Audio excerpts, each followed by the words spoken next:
I finished my worksheet. Now what do I do? If you've heard this a lot at home, it might be time for you to make a homeschool routine checklist. That's what I'm talking about today. Hi, welcome back to Not Just Another Jessica. I'm Jessica. Today I'm bringing you another homeschooling video, and the thing we're talking about today is having a daily routine. Now, I think a daily routine is really important in homeschooling. For almost any activity that we do, we have some sort of expected behaviors and accomplishments that we have. Now, I used to be a teacher, and I know that one of the first things that your child's teacher would do, were they attending school this year, would be to teach them the routine and the expectations of the day. This is really important because kids don't naturally know what they're supposed to do, and they don't naturally know what success is going to look like for that day. By having a routine or checklist that you would like your child to follow, you're able to define what you would like them to do for that day and what it means to be successful for that day. When your child has clear expectations, they are more likely to live up to them.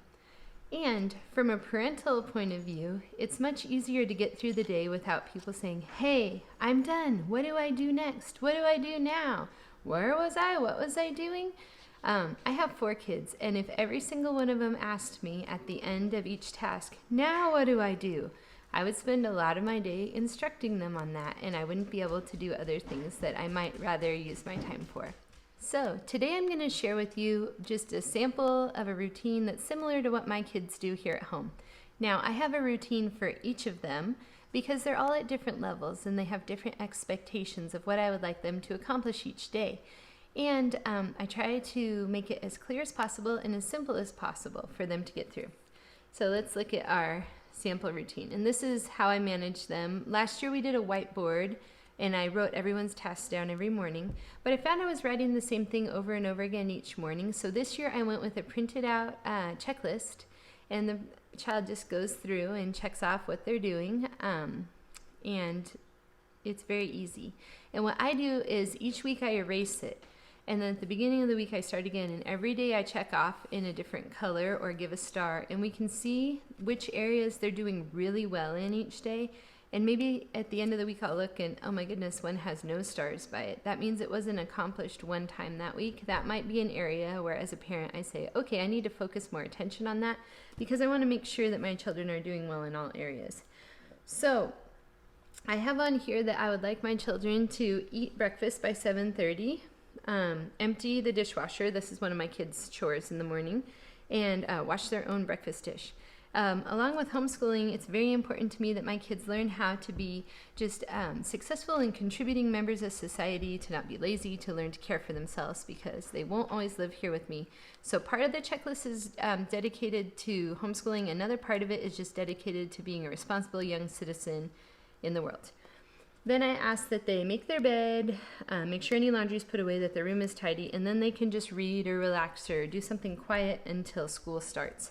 I do ask that they begin their school by 8:30 in the morning, which is pretty early, but because we start early, we're able to have more time in the afternoon, which means more time for free time, and I really do like that.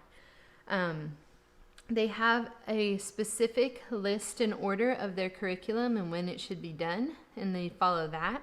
And then at lunchtime, they're supposed to bring that list and their clipboard to me so I can see how they're doing. And I can say, oh, look, you did great. I can compliment successes, which is very important to give out all those compliments. Or I can say, uh-oh, there's something we need to work on. Let's try to devote some of our afternoon to this. They each have a daily chore that I would like them to complete, and that's not filled in. I can just write it in on a whiteboard pen because this is in a page protector. And I have down that there is no screen time until they're done with the list. I know parents here, can I play the tablet? Can I play the iPad? Can I play the computer? And it's clear on here, if you're not done, please don't ask because these are the expectations before you receive any screen time. I've used screen time as kind of a fun reward, and I don't think it should be given out until their accomplishments are made. So that's just my personal preference. Then I have that they would do some exercise of some kind, or if they have extracurricular, that they will do any homework or recopying of a spelling list or handwriting or anything. And then I have that we will eat dinner around 5, that they'll wash their own dish and clear and wipe the table and counters. And then we try to do a quick straighten up of the downstairs, because when you're homeschooling, you may have books and curriculum all over the place. And some people have a dedicated homeschool room and some people don't. So if you do have that stuff in your main room, it's nice to clean it up and give yourself an evening to relax. And at that point, I say, if everything is done, they've had a great day, go ahead and have some electronics from 5:30 to 7. And then we can engage in reading time or book hour from 7 to 8. At 8, I have that I would like them to brush their teeth, wash their face and hands, put on pajama, and tidy their room. And then the very last thing is have me check your checklist before you go to bed. That way we can see, how did our day go? Where were our successes? Where do we need to concentrate a little bit of attention on the next day? So that is how we do responsibility checklists here. And it has to do with just keeping our homeschooling running smoothly, freeing up mom and dad to help with homeschool instruction and help with household things that they need to do and jobs that they have. So I hope this was helpful for you and maybe gave you some ideas of something you would like to use this year yourself at home. I find it's really, really important to have expectations for your children and to set the expectations high so that they can live up to them and achieve a lot of success in your homeschool year. I really enjoy homeschooling, and I enjoy the education part of it as well as the child training and guidance that you get to provide. And I think it's neat that you have so much time with your child that you can kind of train them up in the way you want them to go. And just responsibility at home is a big part of that. Thank you for watching, and I hope to bring you more homeschool content as well as recipes and other things here around the house. Have a great day.